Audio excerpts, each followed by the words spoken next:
Subscribe करें और bell दबाएं ताकि कोई खबर रह न जाए।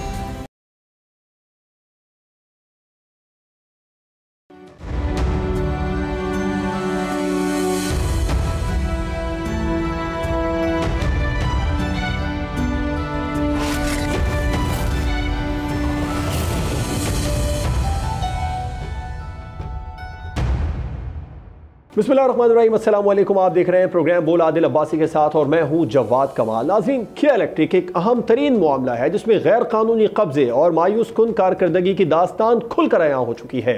कानूनी जंग नाकिस कारकर्दगी के बाइस किया इलेक्ट्रिक सरमायाकारों की तवज्जो खो बैठी है, जिससे इदारे के शेयर होल्डर्स और सार्फिन को शदीद नुकसान का सामना करना पड़ रहा है, जबकि जो अक़लियती शेयर होल्डर्स हैं उनकी गैर कानूनी बद इंतज़ामी उन्हें मुँह चिढ़ा रही है। फाइनेंशियल टाइम्स ने किया इलेक्ट्रिक की कारकर्दगी और मौजूदा सूरत हाल पर एक तफसीली रिपोर्ट जारी की है, बल्कि रिपोर्ट क्या पूरी चार्ट शीट है। इस रिपोर्ट के मुताबिक कि ये कानूनी तनाज़ात मुसलसल नाकिस कारकर्दगी का शिकार है, जिसके नतीजे में ये सरमायाकारों को राग़िब करने में नाकाम रही है और किया इलेक्ट्रिक इस वक्त एक कानूनी कशमकश से गुजर रही है। ये तनाज़ा कंपनी के इंतज़ामी एग्जीक्यूटिव कंट्रोल पर सऊदी अक़लियती और पाकिस्तानी अक्सरियती सरमायाकारों के दरमियान है।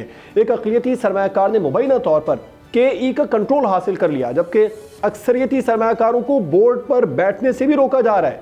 और अब ये अक़लियती सरमायाकारों की जानिब से मुबैना तौर पर हुकूमत पाकिस्तान और स्पेशल इन्वेस्टमेंट फैसिलिटेशन काउंसिल को धमकियां दे रहा है। सार्फिन के लिए भी किया इलेक्ट्रिक की कारकर्दगी मायूस कुन है। डिस्ट्रीब्यूशन कंपनी से मुतालिक एक बैरूनी खुफिया रिपोर्ट से इंकशाफ हुआ है कि किस तरह किया इलेक्ट्रिक अपनी दाखिली नाअहलियों के बोझ को पूरा करने के लिए कराची के सार्फिन पर इजाफी माली बोझ डालती है, यानी कि आम आदमी पर भी बोझ डाला जा रहा है। और किया इलेक्ट्रिक पावर जनरेशन समेत बिजली के तरसीली निज़ाम की बेहतरी के हवाले से काम बिल्कुल नहीं कर सकी है। मालियाती कारकर्दगी की बात करें तो इस हवाले से गुज़िश्ता 1, 3 और 5 सालों में किया इलेक्ट्रिक के स्टॉक की कीमतों का कराची स्टॉक एक्सचेंज इंडेक्स के मुकाबले में रुझान ये जाहिर करता है कि सरमायाकार मौजूदा किया इलेक्ट्रिक इंतजामिया पर एतमाद नहीं कर रहे हैं। मजमूई तौर पर किया इलेक्ट्रिक कानूनी तनाज़ात, मुबैना गैर कानूनी कब्जे, मुसलसल नाकिस कारकर्दगी के बाइस एक पेचीदा सूरत हाल से दो चार है। और इस सूरत हाल ने न सिर्फ सरमायाकारों को दूर किया बल्कि कराची के शहरियों पर भी मनफी असरात मुरतब किए हैं। और मुतालिका हुकाम को इस सूरत हाल का संजीदगी से नोटिस लेना चाहिए, मसाइल का हल तलाश करना होगा, क्योंकि 3.5 करोड़ कराची की आबादी है जो दिन के 24 घंटे में कम अज़ कम मुतादिद इलाके तो ऐसे हैं जहां पर 12 से 14 घंटे की भी लोड शेडिंग होती है। वो किया इलेक्ट्रिक की इस लोड शेडिंग का, किया इलेक्ट्रिक की इस नाअहली का बोझ बर्दाश्त कर रहे हैं। जो अक़लियती ग्रुप है जिसके सिर्फ 12% शेयर्स हैं, जब उससे मसाइल हल नहीं हो रहे तो फिर वो अक्सरियती ग्रुप को आगे आने का मौका दे। उसने कोर्ट से स्टे ले रखा है, जो एक बड़ी वजह है इदारे के मसाइल के हल होने में। जब तक इदारे के मसाइल हल नहीं होंगे तो कराची के आम आवाम के मसाइल किस तरीके से हल होंगे। ये सबसे बड़ा मसला है बिजली की लोड शेडिंग का, जिसको कराची वाले झेल रहे हैं, बर्दाश्त कर रहे हैं, बल्कि कराची वालों को लोड शेडिंग की भेंट चढ़ाया जा रहा है और फिर भारी भरकम बिल भी उनके घरों में भेज दिए जाते हैं। इस नाअहली के लिए मुतालिका हुकाम आगे आए और संजीदगी से इसका नोटिस लें, मसाइल का हल तलाश करें। इस मामले पर मजीद बात करेंगे। हमें ज्वाइन किया है मुजाहिद चट्टा साहब ने, आप सेक्टर एक्सपर्ट हैं। बहुत बहुत शुक्रिया मुजाहिद चट्टा साहब प्रोग्राम में अपना कीमती वक्त हमें देने के लिए। फाइनेंशियल टाइम्स की रिपोर्ट पर आपके क्या तासुरात होंगे? जिस तरीके से जो उस रिपोर्ट में बताया गया है, कानूनी तनाज़ात ने घेर रखा है किया इलेक्ट्रिक को। Bismillahirrahmanirrahim. Thank you very much for inviting me and giving me a chance to comment on this very sensitive and important topic. मैंने भी वो रिपोर्ट देखी है, पढ़ी है और मेरा इमीडिएट रिमार्क्स तो उस पर ये है कि इट इज़ वेरी अनफॉर्चुनेट जो उसमें बताया गया है। फॉर एग्जांपल मैं स्टार्ट करूँगा उसमें एक sentence, if I am not wrong, मैंने ये भी देखा कि जो दूसरे उन्होंने कहा कि जी ये लिटिगेशन 100 साल भी चलती रहे तो doesn't matter for us. It is very unfortunate and non professional approach. भाई आपको 100 साल कोई फ़र्क नहीं पड़ेगा, लेकिन इसका फ़र्क कराची के अवाम पे पड़ेगा। अगर इसी तरह की अनसर्टेनिटी सिचुएशन 100 साल तो क्या और 2-4 साल भी रह गई तो ये अफेक्ट होगी, परफॉर्मेंस मज़ीद अफेक्ट होगी और स्टेक होल्डर जो है वो अफेक्ट होंगे। तो ऐसी बात तो प्रोफेशनल लोगों को नहीं करनी चाहिए। और उस रिपोर्ट का अगर आप लुबे लबाब देखें तो वो यही है कि जब से वो इशू बना है कि जो major percentage wise shareholder है उसकी अभी तक बोर्ड में पूरी प्रेजेंटेशन नहीं हो सकी, उसकी वजह से इस माहौल में इन्वेस्टर कहाँ से आएगा? कब क्या कोई इन्वेस्टर रिस्क लेगा इस तरह की अनसर्टेनिटी और अडहॉक की सिचुएशन में? इसी तरह बोर्ड मुकम्मल नहीं है, अदालत में है वो, तो इसका जो बैड इफेक्ट आ रहा है वो केएल एक्टर की परफॉर्मेंस और इफेक्टी जो है वो कराची के अवाम है, ऑल कैटेगरी कंज्यूमर इसके इफेक्टी है। तो जो करता धरता है इसके जो अहम ओहदों पर बराजमान लोग हैं, क्या वो कसूरवार हैं यकीनी तौर पर? क्योंकि एक अक़लियती ग्रुप कैसे अक्सरियती ग्रुप पर हावी हो सकता है जो अक्सरियती सरमायाकार हैं उन पर, और अक्सरियती सरमायाकारों को बोर्ड मीटिंग तक में नहीं बुलाया जा रहा? वो कोर्ट में है, कोर्ट का स्टे ऑर्डर है उसको बोर्ड को रिकंस्टिट्यूट करने के बारे में और takeover of new management के बारे में कोर्ट स्टे है। लेकिन मैं रिक्वेस्ट यही करूंगा कि जो कंसर्न्ड अथॉरिटीज़ हैं, जो कंसर्न्ड डिसीजन मेकर्स हैं, उनसे यही रिक्वेस्ट करूंगा कि इसको काइंडली रियलाइज किया जाए, इस इशू को फर्दर सीरियसली लिया जाए। चीज़ों के जो हल होते हैं वो बैठ के ही होते हैं, टेबल पे सलूशन निकलते हैं, इस तरह लिटिगेशन से नहीं निकलते। तो मैं तो यही कंसर्न्ड अथॉरिटी से रिक्वेस्ट करूंगा कि दोनों स्टेक होल्डर्स को बुलाया जाए, बुलाया भी है पहले, और बैठ के काइंडली जल्द से जल्द इसको कंक्लूड किया जाए। अदरवाइज वो जो मिथ थी, जो फिलॉसफी थी प्राइवेटाइजेशन की, वो आगे नहीं चल सकेगी, मजीद परफॉर्मेंस खराब होगी और इसके मुल्क के कंज्यूमर खराब होंगे कराची इलेक्ट्रिक।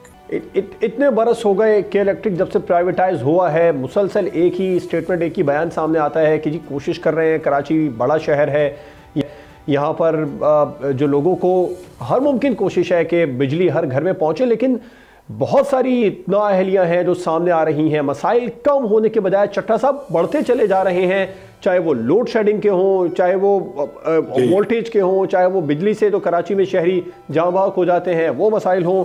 बहुत सारे मसाइल हैं। कराची वाले तो बिजली के बिलों को लेकर भी बहुत ज़्यादा परेशान हैं। जी, मैं बिल्कुल आपकी इन तमाम बातों से मुतफिक हूँ, और एक चीज़ क्लियर कर दूँ कि ये आपके या मेरे रिमार्क्स नहीं है, इसमें हमारा अपनी तरफ से एक वर्ड भी कमेंट नहीं है। किसी भी यूटिलिटी सर्विस का जो स्टेक होल्डर होता है, उसकी जो गवर्निंग बॉडीज होती हैं, उसकी जो रेगुलेटरी बॉडीज होती हैं, उनके कमेंट्स, उनकी रिपोर्ट्स, उनकी ओपिनियंस मैटर करती हैं। तो अगर आप स्पेशली पिछले 2-3 साल से, उससे पीछे भी मैं जाऊंगा, इस दौरान आप नेपरा, मिनिस्ट्री ऑफ पावर, तमाम category consumer, commercial, domestic, industry, उनके ओपिनियन ले लें, पॉलिटिकल पार्टीज की ओपिनियन ले लें, मीडिया की ओपिनियन ले लें, तो वो वही हैं जो आपने 1 by 1 अभी की है। इसमें आपका मेरा एक भी कमेंट नहीं है, ये कंसर्न लोगों के कमेंट्स हैं। हुआ क्या है, बात फिर इनडायरेक्टली या डायरेक्टली उधर ही चली जाती है। मुझे अभी तक याद है, एक रिटायर्ड ब्यूरोक्रेट है अख्तर हुसैन, मैंने उनकी एक बुक पढ़ी 6-7 साल पहले, इम्पैक्ट ऑफ प्राइवेटाइजेशन इन पाकिस्तान। उन्होंने उसमें जो एग्जैक्ट उसके वर्ड्स आप नहीं याद, कई साल हो गए बुक पढ़े, उन्होंने कहा था कि जो इन्वेस्टर है प्राइवेटाइजेशन में आता, he should be seriously interested professional person. उसका सिर्फ सेठ माइंड नहीं होना चाहिए, सिर्फ अर्निंग उसका इशू नहीं होना चाहिए। उसने कहा कि प्राइवेटाइजेशन नॉर्मली किसको किया जाता है, सेक यूनिट को, पुअर परफॉर्मिंग यूनिट को।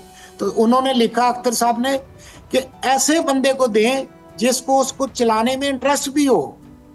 एक साहब इनको पता ही ना हो कि मैंने इन्वेस्ट करने के बाद इसमें प्रैक्टिकली इन्वॉल्व होना है, तो ऐसे लोगों को आगे लाया जाए जो उसमें प्रोफेशनली उनकी स्किल हो, उनकी इंटरेस्ट हो और वो सीरियस भी हो उसको चलाने में।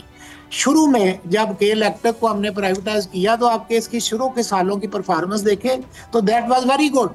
इनका लास्ट 35% के करीब था, रिकवरी इनकी कहीं 70s में थी, ये उसको 15-16 पे ले आए, रिकवरी को 90s में ले आए।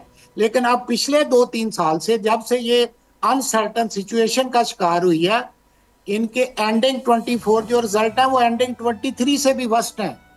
इनकी रिकवरी वापस 91 पे आ गई है, लास्ट इनका अभी भी 15-16% पे खड़ा है।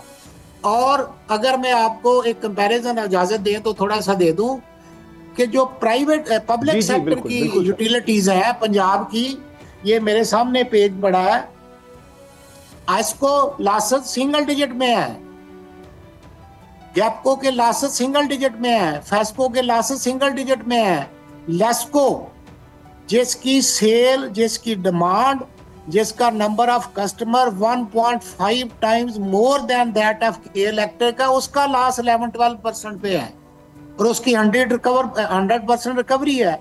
मैपको का कंज्यूमर इस वक्त 80 लाख है और जियोग्राफिकली वो इतनी स्कैटर्ड है कि it consists of 12 to 13 administrative districts. उसका और के इलेक्ट्रिक लॉस बराबर है। अभी के इलेक्ट्रिक में इंप्रूवमेंट की बहुत गुंजाइश है और उसका एक ही हल है कि जो रियल स्टेक होल्डर है, जो मेजर इन्वेस्टर है, मेजर शेयर होल्डर है और जो अल्हम्दुलिल्लाह और रिकॉर्ड है कि they are professionally skilled group, एवं नहीं है कि उठ के बिला वजह ले ली है, उनको अगर मौका दिया जाए तो मैं पूरी गारंटी से ऑनलाइन आपको ये क्लेम कर रहा हूं कि ये बहुत जल्द आप देखेंगे कि के इलेक्ट्रिक दोबारा ट्रैक पे आ जाएगी for the purpose it was privatised और इंशाल्लाह इसमें फर्दर बहुत इंप्रूवमेंट आएगी और customer in real sense satisfy हो। तो आप समझते हैं चट्टा साहब की नाअहली बड़ी वजह है जिसकी वजह से लॉसेस और रिकवरी में बहुत ज़्यादा पीछे है, जो आपने अभी मवाजना किया पाकिस्तान के दीगर शहरों का। अच्छा, और अब आप क्या समझते हैं, क्या वजह क्या है, SCCP या दीगर इदारे अपना किरदार क्यों अदा नहीं कर रहे कि सिर्फ 12% शेयर होल्डर्स इदारे के तमाम तर जो मामलात हैं उनको कंट्रोल किए बैठे हैं, जिनकी 50% या उससे ज़्यादा शेयर्स हैं उनको काम नहीं करने दिया जा रहा। SCCP ड्यू टू लीगल जो है ना वो एक्ट नहीं कर रही ना, जो स्टे ऑर्डर है। राइट, ठीक है, स्टे ऑर्डर। और बाकी दीगर इदारे भी क्यों आगे नहीं आते हैं? क्योंकि ये मामला सिर्फ के इलेक्ट्रिक की हद तक नहीं है, 3-3.5 करोड़ आबादी है जो मुतासिर हो रही है आबादी और है। 12% शेयर होल्डर्स इंतजामी मामला पर काबिज है, जबकि अगर देखा जाए, मवाजना किया जाए, जिनके 50% या उससे ज़्यादा शेयर्स हैं उन्हें बोर्ड मीटिंग्स तक में नहीं आने दिया जा रहा। तो यही मैं बार बार रिक्वेस्ट कर रहा हूँ गवर्नमेंट से भी, जुडिशरी से भी और जो भी डिसीजन मेकिंग लोग हैं कि काइंडली इस पे सर जोड़ें और इसको इमीडिएटली रिजॉल्व करें। जिसका एज पर SCCP रूल्स हक बनता है उसको एडमिनिस्ट्रेटिव मैनेजमेंट दे, उसके बोर्ड में कॉन्स्टिट्यूशन उसकी मुकम्मल करें ताकि ये कंपनी ट्रैक पे आके लोगों की सही तरह सर्विस दे सके। राइट, वरना ये आपने कहा हुकूमत में शामिल लोग या जो दीगर मुतालिका अफराद हैं वो तवज्जो नहीं दे रहे हैं। अभी तो सिर्फ फाइनेंशियल टाइम्स की रिपोर्ट सामने आई है, दीगर इदारे भी इस तरीके से खुलकर रिपोर्ट लिखेंगे तो इसमें यकीनी तौर पर पाकिस्तान ही है जो डिग्रेड होगा। अच्छा चट्टा साहब, अगर दीगर पावर कंपनीज के साथ इसका मुआहदा करें, मवाजना करें अगर दीगर पावर कंपनीज जो हैं दुनिया भर में, तो फिर के इलेक्ट्रिक कहाँ खड़ी है, आप क्या देखते हैं? मैंने तो ग्लोबल लेवल पे तो बड़ी दूर की बात है, मैंने तो जो इवन पाकिस्तान की पब्लिक सेक्टर की यूटिलिटीज हैं, डिस्कोज हैं, जिनको हम कहते हैं कि भाई ये सही परफॉर्मिंग कर रही, आप भी इनका करे मुआवजा। आप ले लें, गैपको गुजरांवाला का लॉस 8% है, इस्लामाबाद का 8 कुछ % है, फेस्को का 9% है, ISCO का 8 कुछ है, लाहौर का 12% के करीब है, मैपको का मुल्तान का 15% है। ये तो लोकल कंपैरिजन में भी नहीं सेटिस्फैक्टरी, तो बाहर क्या कंपैरिजन करना, वो तो बहुत आइडियल है। एक और मामला है चट्टा साहब, वो ये कि जो कानूनी कशमकश है, क्या आप समझते हैं ये एक बड़ी वजह बन रही है जिसकी वजह से इन्वेस्टर्स दिलचस्पी अब नहीं ले रहे हैं के इलेक्ट्रिक में? बिल्कुल, देखें, इन्वेस्टर कभी भी नहीं आएगा जहां इसको 1% भी डाउट होगा कि जी इस कंपनी का फ्यूचर क्या है, इसका स्टॉक मार्केट में शेयर्स का ट्रेंड किधर जा रहा है, ये कल को मैनेजमेंट किसके हवाले होगी, इसका जो मैनेजमेंट का ग्रुप आ रहा है उसकी स्किल क्या है, उसकी इंटेंशंस क्या है। जब ये क्लियर नहीं होंगी तो इन्वेस्टर क्यों आएगा? ये तमाम चीजें प्री रिक्विजिट है for the investor to think and decide कि वो इन्वेस्ट करेगा या नहीं करेगा। राइट, अभी और ये कानूनी कशमकश है जिसकी जी जी जी जी अभी आपने पिछले दिनों एक देखा होगा ना कि एक पब्लिक हियरिंग हुई है, कोई 70 बिलियन से अब अमाउंट है के इलेक्ट्रिक की, जिसको वो कह रहे हैं जी राइट ऑफ करें। ये खैर एक अलग टॉपिक है, इस पे एक पूरा प्रोग्राम हो सकता है। तो ये भी देखें, अगर हम सिर्फ ये डेड डिफॉल्टर अमाउंट कंपेयर करें, मैं स्टडी कर रहा था, पंजाब की 5 कंपनीज का डेड डिफॉल्टर ऐड करें तो के इलेक्ट्रिक अकेले का उन 5 के मजमूए से ज्यादा है। डेड डिफॉल्टर आप समझते हैं ना, डेड डिफॉल्टर वो कस्टमर होता है जो कंटिन्यूस 2-3 माह बिजली बिल पे नहीं करता, तो उसकी बिजली फिर काट दी जाती है। लेकिन जो as on the day of disconnection जो उसकी तरफ रिसीवेबल होता है, वो तो उससे पेमेंट लेनी होती है ना। तो अब ये एक आइडिया है, वो एक अलग पूरा एक टॉपिक है, उस पर फिर किसी दिन आप प्रोग्राम कर लें। उस पर डिफरेंस ऑफ ओपिनियन है, वो किसका है? वो लोग हैं जिन्होंने बिजली इस्तेमाल की, पैसा नहीं दिया। अगर आज आप उसको राइट ऑफ करें तो वो पैसा आपने और मैंने देना है, वो उन कस्टमर्स ने देना है जो वो अपना रेगुलर बिल पे कर रहे हैं, वो उनको ट्रांसफर होना है अल्टीमेटली। तो जिन्होंने इस्तेमाल किया उनसे क्यों नहीं ली जा रही है? उन्हें क्या माफ कर दिया गया चट्टा साहब? वो या ये इसे करप्शन कहते हैं ना कि जी उस पे लंबी डिबेट है कि जी कोई अवेलेबल नहीं है, जी कोई बेच के चला गया। भाई जब इधर था उस वक्त क्यों नहीं लिए? मैं जाती तौर पे मैं बार बार कह रहा हूँ, ये एक पूरी डिबेट है। पब्लिक हियरिंग पे भी लोगों ने अपने व्यूज दिए हैं कि जो पे रेगुलर उनका क्या। एक बड़ा आसान सवाल चट्टा साहब, जो कराची वाले करना चाहते हैं, एक बड़ा आसान सवाल जो अब कराची के आम शहरियों को भी इस बारे में पता चल गया है, वो ये कि जैसे आपने कहा कि बहुत सारे लोग ऐसे हैं जिनके बिल अब आम शहरी आप और हम पे कर रहे हैं, हमारा आखिर इसमें कसूर क्या है? कराची के आम शहरी भी ये पूछते हैं कि मजमूई तौर पर के इलेक्ट्रिक की मौजूदा इंतजामिया का मौक़िफ़ ये है कि लोड शेडिंग उन इलाकों में होती है ज़्यादातर जहाँ पर लाइन लॉसेज हैं, जहाँ पर बिल्स पे नहीं किए जाते। दूसरी तरफ ये भी कहा जाता है कि जो एक मजमूई तौर पर एरिया का मीटर होता है जिसके ज़रिए वो बिल दूसरे शहरियों से वसूल कर लिया जाता है, उस इलाके के जो दीगर रिहायशी हैं उस रहने वालों से वसूल कर लिया जाता है। तो फिर लोड शेडिंग क्यों होती है? फिर लाइन लॉसेस के कौन से मामला जब मैं दोनों को वन टच करता हूं। ये आपने 2 बातें की हैं। एक बात तो ये है कि ये आम शहरी सवाल करते हैं हमसे कि भाई ये क्या वजह है, क्यों नहीं पूछते कि इलेक्ट्रिक वालों से? बिल्कुल जायज है, उनका सवाल बिल्कुल जायज है कि भाई अगर किसी इलाके में 4000 कस्टमर से 300 बिल नहीं दे रहा तो 3700 का क्या कसूर है? बेसिकली तो हमें उन लोगों को डिस्कनेक्ट करना चाहिए। अच्छा, फिर चट्टा साहब उनसे बिल ले भी लिया जाता है, बिल वसूल करने के बाद में भी, सॉरी टू कट यू चट्टा साहब, उनसे बिल वसूल करने के बाद में वहां पर लोड शेडिंग भी होती है। ये कहा जाता है कि भाई यहाँ तो 300 लोग बिल पे नहीं करते और आप लोग उनकी कंप्लेन नहीं करते।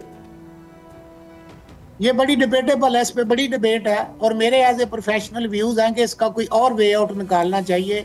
चंद लोगों की वजह से पूरे इलाके की बिजली बंद करना, मैंने ये और कहीं नहीं देखा अपने मुल्क के अलावा। राइट। और दूसरी बात वही है जो मैं आपको डेड डिफॉल्टर की कर रहा हूँ। थोड़ा सा जी थोड़ी सी इस पर रोशनी तो डाले ना, ये आम शहरियों का सवाल है सर। मैं कहता हूँ ये सवाल, मैं तो जाती तौर पे सवाल से एग्री हूँ, लेकिन ये गवर्नमेंट अप्रूव पॉलिसी है, ये बाकी डिस्को में भी अब शुरू हो गई है, सिर्फ अब के इलेक्ट्रिक में नहीं है, ये अब बाकी जगह भी शुरू हो गई। लेकिन ज्यादा इब्तिदा तो के इलेक्ट्रिक ने ही की थी। अच्छा, फिर चले इब्तिदा यहीं से शुरू हुई थी। आपने लाइन लॉसेस के थ्रू बिल ले लिया तो लोड शेडिंग तो ना करे ना फिर। लोड शेडिंग की बड़ी वजह आप क्या समझते हैं? ये नाअहली है, कानूनी मसाइल में घिरा इदारा, लोड शेडिंग की वजह उस पर काबिज है और नॉन पेमेंट ऑफ बिल है। इस वक्त देखें, लोड शेडिंग बेसिकली जो प्रोड्यूस हुआ था ना 2000 कुछ में, लोड शेडिंग का मकसद था कि आपकी डिमांड ज्यादा है लेकिन आपके पास सप्लाई ऑफ इलेक्ट्रिसिटी कम है। ये this was the definition of load shedding, कि आपके पास उतनी बिजली नहीं है जितनी आगे डिमांड है, तो आप कैलकुलेशन करके रिवर्स कुछ घंटे के लिए बिजली बंद करते थे ताकि सप्लाई और डिमांड बराबर हो जाए। अब ये इशू नहीं है, इस वक्त तो पाकिस्तान में सरप्लस बिजली है। अब वो लोड शेडिंग नहीं है कि जी बिजली नहीं है, अब लोड शेडिंग ये कमर्शियल ग्राउंड्स पे की जा रही है। ये लफ्ज, इसको तो लोड शेडिंग कहना ही नहीं चाहिए। प्रोग्राम में डिस्कशन का सिलसिला जारी है, यहाँ लेंगे एक ब्रेक और ब्रेक के बाद प्रोग्राम को आगे बढ़ाएंगे।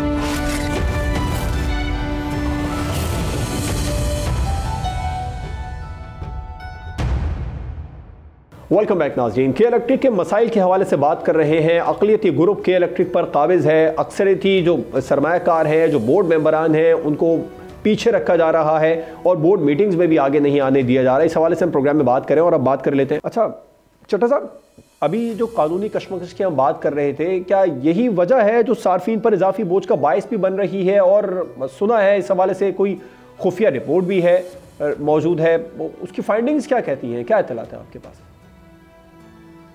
खुफिया रिपोर्ट तो मैंने नहीं देखी, मैं बिला वजह कमेंट नहीं करूंगा। लेकिन वजह यही है कि 2024 के जो फिगर्स हैं के इलेक्ट्रिक के, वो 2023 से खराब हैं और इसी वजह से वो परफॉर्मेंस खराब हो रही है। और खजाना खास्ता डिसीजन ना हुआ तो आगे मजीद खराब होगी, और परफॉर्मेंस खराब का मतलब bad effect on the customer. अच्छा, और जो के बोर्ड है उसके इस साल लगभग 4 इजलास हुए हैं, उन इजलासों में क्या पेशरफ्त हुई है? आगे कुछ बढ़ सकी बात? अव्वल तो कंप्लीट ही नहीं है। जो मेजर शेयर हो रहा है उसके नुमाइंदे उसमें पूरे नहीं है ड्यू टू लिटिगेशन। तो जब इस तरह की सूरत हो तो जो स्ट्रेटेजिक डिसीजंस हैं, इन्वेस्टमेंट डिसीजंस हैं, या आगे कंपनी को प्रॉपर फ्यूचर में लेके जाना, वो फिर अफेक्ट होते हैं, वो नहीं हो पा रहे। इसका मतलब है 3.5 करोड़ लोग कानूनी मामलात और कानूनी कशमकश और नाअहली की भेंट चढ़ते रहेंगे? नहीं, चढ़ते नहीं रहे। मैं तो बार बार रिपीटेड रिक्वेस्ट कर रहा हूँ मुतलका लोगों से कि फॉर गॉड से इसका कोई डिसीजन करें। मैं तो ये कह रहा हूँ, ऐसा नहीं होना चाहिए। जो क्या वो भी गलत है, कम से कम आगे तो ठीक कर लें। राइट। मुतालिका हुकाम को आप कह रहे हैं, कराची के अवाम तो इस पर बहुत ज़्यादा प्रोटेस्ट भी करते हैं। पॉलिटिकल पार्टीज़ की कितनी बड़ी जिम्मेदारी है कि वो इस मामले पर, जो अपोजिशन में ख़ासतौर पर पार्टीज़ हैं, वो आगे बढ़कर हुकूमत के साथ बात करें, है जो डायरेक्टली मुतालिका हुकाम से रुजू कर सकता है, उन्हें बता सकता है, उन्हें झंझोड़ सकता है कि भाई ये इतना बड़ा मामला है, इस मामले को हल करें। ये कोई 1-2 लोगों की बात नहीं है। 3-3.5 करोड़ लोगों का मसला है, जो दिन में 24 घंटे में कम से कम 12 घंटे, कुछ इलाकों में 14 घंटे की लोड शेडिंग हो रही है, और वो भी सिर्फ नाअहली की वजह से। वो नाअहली है, हम चोरी कंट्रोल नहीं कर सके, पेमेंट नहीं लोगों से ले सके। हमें प्राइवेट किस लिए किया था? इसीलिए किया था कि भी पब्लिक सेक्टर में ये काम नहीं हो पा रहे, तो आप इनको ठीक करें। तो अगर यही आसान तरीका है कि जहाँ कुछ लोग बिजली बिल नहीं दे रहे या चोरी कर रहे हैं, सारे इलाके की बिजली काट दो, तो ये तो फिर सरकारी महकमा भी हो रहा, फिर प्राइवेटाइज करके हमने क्या कमाया? चट्टा साहब, अभी कुछ देर पहले हमने SECP की बात की थी, इसके अलावा तो दीगर रेगुलेटरीज हैं, उनकी इस हवाले से आप क्या समझते हैं? कारकर्दगी है इस मामले को लेकर, कोर्ट से स्टे तो ले रखा है, लेकिन इसके अलावा जो रिपोर्ट्स हैं, क्या वो रिपोर्ट्स भी बनती हैं रेगुलेटरीज की जानिब से? वो रिपोर्ट्स मुतालिका हुकाम को पेश की जाती हैं? हाँ जी, वो रिपोर्ट हर साल जो है वो अपना industry state report NEPRA issue करता है, उसमें सब कुछ लिखा जाता है। गाहे भी वो मुतलका मिनिस्ट्री को लिखते रहते हैं, नेपरा के नोटिस में हर चीज। लेकिन ये जो लिटिगेशन वाला इशू है, ये डायरेक्ट नेपरा की अथॉरिटी में नहीं आता, ये तो टेबल पे बैठ कर रिजॉल्व हो। चट्टा साहब जी, और के शेयर्स की बात कर लेते हैं थोड़ा सा। उसमें गुज़िश्ता कई सालों से मनफी रुझान सामने आ रहा है, उसकी आप क्या वजह देखते हैं? उसकी वजह यही आ रही ना कि कुछ अरसे से जो मेजर शेयर होल्डर था वो पहले एग्जिट कर गया, और जो दूसरे शेयर होल्डर थे मैनेजमेंट उनके हाथों में आ गई। उन्होंने उसमें प्रैक्टिकली इन्वॉल्व नहीं हुए, कोई दिलचस्पी नहीं ली। एक ग्रुप ने हिम्मत करके, सोच के, अच्छी इंटेंशंस के साथ, प्रोफेशनल अप्रोच के साथ वो ले लिए हैं कि भाई मुझे मौका दे काम करने का, तो उसको अब मौका नहीं दिया जा रहा। यही वजह। और चट्टा साहब, मामला अगर इसी तरह चलते रहे तो सार्फिन को मजीद नुकसान उठाने पड़ेंगे यकीनी तौर पर? नहीं, मैं let's hope better, bar bar request करके उम्मीद है कि जो मुतलका लोग हैं वो इस चीज पे कंसीडर करेंगे, मजीद इसको कंसीडर करेंगे, इसको सीरियस लेंगे, और दुआ भी है और रिक्वेस्ट भी है कि इसको जल्द अज जल्द हल कर लिया जाए। अगर नहीं किया जाएगा तो फिर आप वाली बात है, ये मजीद खुदा न खास्ता हालात खराब होंगे और इफेक्ट लोगों पे होगा। वो इन्वेस्टर का क्या जान जो बैठा हुआ है। और ये भी इत्तला थी चट्टा साहब कि जो बैरूनी इन्वेस्टर्स हैं, बड़ी पावर कंपनीज हैं इंटरनेशनल, उन्हें भी रोका गया है। ये कोर्ट स्टे जो है वो रुकावट बन रहा है इन्वेस्टमेंट की वजह से। है ना, वो इन हालात में क्यों आएंगे वो? तो ये तो बहुत बड़ा धचका है हुकूमत की पॉलिसी को। एक तरफ हुकूमत कोशिश कर रही है बैरूनी इन्वेस्टर्स और पाकिस्तान के तो लोकल इन्वेस्टर्स हैं वो इन्वेस्टमेंट करें, जो इन्वेस्टर्स जब आगे आएंगे तो एक बहुत बड़ा इदारा, एक ऐसा इदारा जिससे 3-3.5 करोड़ लोगों के साथ बराह रास्त वाबस्ता है वो इदारा, उस इदारे की कारकर्दगी ठीक नहीं होगी तो फिर हमारी पॉलिसी कहाँ गई इन्वेस्टर्स को अट्रैक्ट करने के हवाले से? बिल्कुल मैं एग्री करता हूँ, मौजूदा सिचुएशन है, इसको as per rights of the major shareholder, as per principles, as per rules immediately resolve करके कंपनी का वर्किंग एटमॉस्फेयर ठीक किया जाए तो इंशाल्लाह मजीद इन्वेस्टमेंट आएगी, लोकल भी और फॉरेन भी। लोग इंटरेस्टेड होंगे।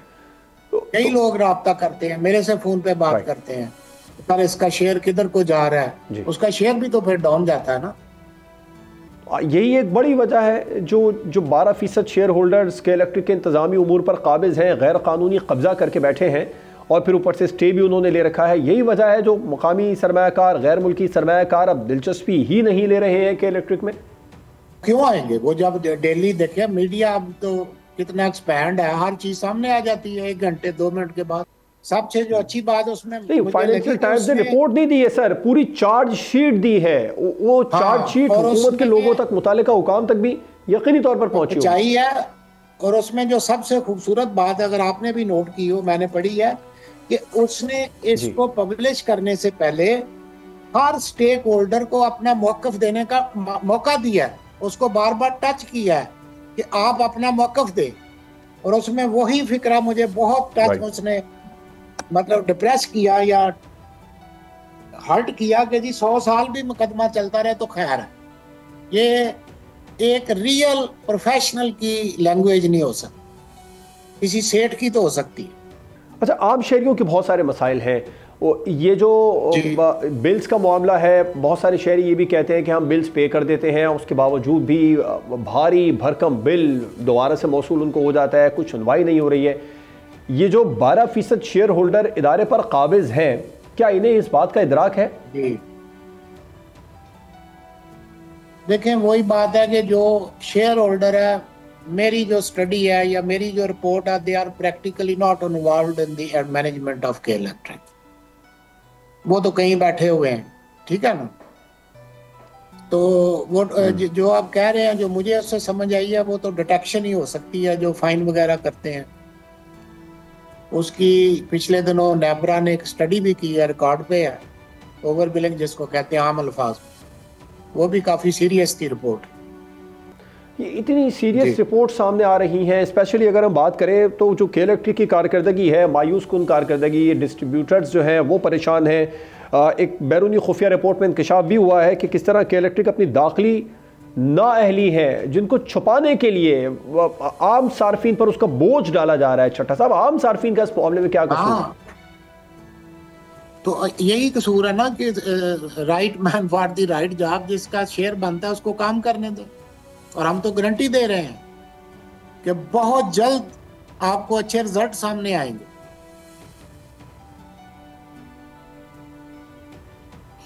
तो ये जो पावर जनरेशन है और बिजली का तरसीली निज़ाम है, ये एक पहली और बड़ी जिम्मेदारी होती है किसी भी बिजली बनाने वाली कंपनी की, वही पूरी नहीं कर पा रहे हैं। तो फिर इंतजामी मामलात पर काबिज होने की वजह क्या है? जो दीगर इन्वेस्टर्स हैं, बोर्ड के जो दीगर मेंबरान हैं, उनको आगे आने दें। एक और बात मैं सामने लाना चाह रहा हूँ। देखें, जब इसको प्राइवेटाइज किया गया था ना, तो जो मुख्तलिफ आर्गूमेंट्स थी उसमें एक मेजर आर्गूमेंट ये भी थी कि जी के इलेक्ट्रिक का सिस्टम जो है ओवरलोड हो चुका है, डिटीरियोरेट हो चुका है, तो नया इन्वेस्टर आएगा तो वक्त के साथ वो जनरेशन अपनी पैदा करेगा। और उसको एक ट्रांजिट पीरियड में वापडा से 600 मेगावाट अलाउ की गई थी कि वो जब तक आप अपने सिस्टम को स्टेबल नहीं कर लेते, आप उतनी देर वापडा से 600 मेगावाट बिजली लेते जाएं, ठीक है। और उस अरसे के बाद फिर आप ना करें तो ये बिजली आपको ऑनवर्ड नहीं दी जाएगी। वो ऑनवर्ड तो क्या बंद करनी थी, मेरे नॉलेज के मुताबिक वो अब 1200 मेगावाट तक हो गई। इट मीन्स के वो जो फिलॉसफी थी प्राइवेटाइजेशन के वक्त के, ये अपनी जनरेशन अपडेट कर लेंगे, अपना सिस्टम अपडेट कर लेंगे, ये नहीं कर सके। उल्टा वापडा से ये 600 की बजाय 1200 मेगावाट बिजली इनको दे दी गई। ये भी बड़ी नाअहली है। अच्छा चट्टा साहब, मेरा आपसे सवाल ये था कि पावर जनरेशन और तरसीली निज़ाम सबसे पहली प्रायोरिटी होनी चाहिए, वही पूरी नहीं कर पा रहे हैं। तो जो 12% काबिज़ीन हैं जो इदारे पर कब्जा करके बैठे हैं, वो भाई अगर आपसे काम नहीं हो रहा तो आप जो बागी बोर्ड मेंबरान हैं उनको ही आगे आने दें, उन्हें भी आगे नहीं आने दिया जा रहा। वही बात होगी ना, बार हम जितना भी बात करें बात उसी जगह आके खत्म हो रही है कि जब complete well defined chain of command नहीं होगी, प्रोफेशनल बोर्ड्स नहीं होंगे, उस वक्त तक इस तरह की चीजें और बढ़ेंगी ठीक होने की बजाय। बात वही है, जितना मर्जी प्रोग्राम कर लें। एक दो सेंटेंस ही इसका नटशेल है कि सही जिसका राइट है उसको काम करने दें, प्रोफेशनल लोग आने दें बोर्ड में, प्रोफेशनल मैनेजमेंट को काम करने दें, फिर चीजें ठीक होगी, वरना वर्ष हो जाएंगी और तो खुदा न खास्ता। राइट, तो क्या वजह है, प्रोफेशनल लोग आगे क्यों नहीं आ पा रहे हैं? इसकी सबसे बड़ी वजह आप क्या समझते हैं सर? क्योंकि जिन्होंने डिसीजन करना वहां पेंडिंग पड़ा, वही है और क्या। जिनकी वो जो वहां कंफर्टेबल है वो नहीं चाहते तो कोई और आए। और इससे सिर्फ आप इस बात से इससे ओवरऑल एक ना डेटरेंस एटीट्यूड बनता है। सिर्फ आप के इलेक्ट्रिक इन्वेस्टमेंट की बात ना करें, लोग फिर ओवरऑल सोचते हैं कि भाई यहाँ पे या तो बाकी जगह भी यही होगा, वो ये सोचते हैं फिर। मालियाती कारकर्दगी के हवाले से हम गुज़िश्ता 1, 3 और 5 सालों में देखें तो के इलेक्ट्रिक के जो स्टॉक की कीमतें हैं उसका कराची स्टॉक एक्सचेंज इंडेक्स से अगर मवाजना करें उसके मुकाबले में रुझान जाहिर करता है कि सरमायाकार मौजूदा के इलेक्ट्रिक इंतजामिया पर एतमाद करने के लिए तैयार ही नहीं है। तैयार ही नहीं, इसीलिए चले जा रहे हैं 5 साल। ये 3 साल से तो ये इशू चल रहा है ना तकरीबन। उससे पहले भी वो जो शेयर जिसके ये मेजर शेयर होल्डर अभी खरीदे गए हैं वो ऑलमोस्ट एब्सेंट हो गए थे, उस वक्त भी इन्हीं की मुनाफली थी, वो थे ही नहीं। राइट। अच्छा चट्टा साहब, आम तौर पर अगर हम शेयर होल्डर्स की बात करें तो वो क्या है जो मेन मौक़िफ़ या मेन पॉइंट है, क्या चीज़ है ऐसी तो देखते हैं जिसकी बुनियाद पर कीमतों का तयन होता है बिजली? देखें, शेयर होल्डर देखता है satisfaction of customer, continuity and stability of supply. जब ये चीजें होंगी आपकी कंपनी प्रॉफिट में आएगी, प्रॉफिट में आएगी तो आपका स्टॉक एक्सचेंज जो है वो पॉजिटिव होगा, शेयर आपका। जब वो देखते हैं कि कहीं बिजली नहीं है, कहीं जुलूस निकल रहे हैं, कहीं कुछ है, तो वो फिर डिस्करेज होते हैं, उनका ट्रेंड जो है वो और साइड पे चला जाता है, उनकी दिलचस्पी कम हो जाती है शेयर मार्केट में। आपकी जो आपके शेयर है, देखे ना, यहाँ तो छोटी सी खबर आ जाए तो शेयर अफेक्ट हो जाते हैं। आप समझते हैं कोई इस काबिल भी है और वो स्टॉक एक्सचेंज से भी फंड जनरेट करवा सके इदारे के लिए? नहीं है, ऐसी बात तो नहीं है बिल्कुल करवा सकते हैं। ये कोई इतना मतलब डिफिकल्ट डिसीजन हो सकता है, पॉसिबल नहीं। बैठ के इसको टेबल पे भी खत्म किया जा सकता है। Ultimate interest should be the. ये तो कानूनी रुकावट तो फिर उस तरह के लोगों को आगे आने में आने के लिए भी एक बड़ी रुकावट है ना। सबसे पहले तो कानूनी रुकावट दूर होनी है, वो कैसे दूर होगी चट्टा साहब? वो अगर दोनों पार्टीज बैठ के ऑन बोर्ड हो सकती हैं तो वो खत्म हो जाएगी। क्योंकि ये बात तो एक आप और मैं और एक आम आदमी भी जानता है कि वो अपने पैसे इन्वेस्ट किसी मुतनाज़ जगह पर क्यों करेगा जहां पर पहले से ही कानूनी मामला चल रहे हैं और जहां पर जी। तो ये सबसे बड़ी चीज़ है ना, इसमें मुतालिका इदारों को आप कह रहे हैं कि वो नोटिस लें, मुसलसल उनके नोटिस में ये बात लाई भी जा रही है, हुकूमत भी जानती है, सब कुछ जानने बूझने के बावजूद हो रहा है, तो इसका मतलब है कि इदारा बिल्कुल ही उसको तबाही के धाने पर ले जाकर छोड़ेंगे। नहीं, कोशिशें पॉजिटिव हो रही हैं, ऐसा नहीं है, तो let's hope for the best. बस हम होप ही कर सकते हैं। कोशिश करने वाले तो आगे आ रहे हैं, उनकी कोशिशों की राह में बड़ी रुकावट आप क्या देख रहे हैं? उनकी कोशिश की राह में वही है कि जो दूसरी साइड पे इन्वेस्टर है वो अभी कन्विंस नहीं हो पा रहा, और तो कोई वजह नहीं। राइट, ठीक है, बहुत बहुत शुक्रिया। सेक्टर एक्सपर्ट मुजाहिद चट्टा साहब हमारे साथ मौजूद थे उन्होंने बड़ी सैर हासिल खुलकर गुफ्तगू की और उन्होंने बताया कि जब तक यह कानूनी मामला हल नहीं हो जाता कोई भी भरोसा करने के लिए तैयार नहीं होगा। और ये बहुत बड़ा धचका है हुकूमती पॉलिसी को, क्योंकि हुकूमत की पॉलिसी यही है कि गैर कानूनी इन्वेस्टर लोकल इन्वेस्टर के लिए तवज्जो पैदा की जा सके, अट्रैक्शन पैदा की जा सके। लेकिन जब इस तरह के नाअहली के मसाइल सामने आएंगे, इस तरह के कानूनी मसाइल सामने आएंगे बड़े इदारों के अंदर, तो फिर इन्वेस्टर कैसे आगे आएगा। इजाज़त दीजिए, अल्लाह हाफिज़।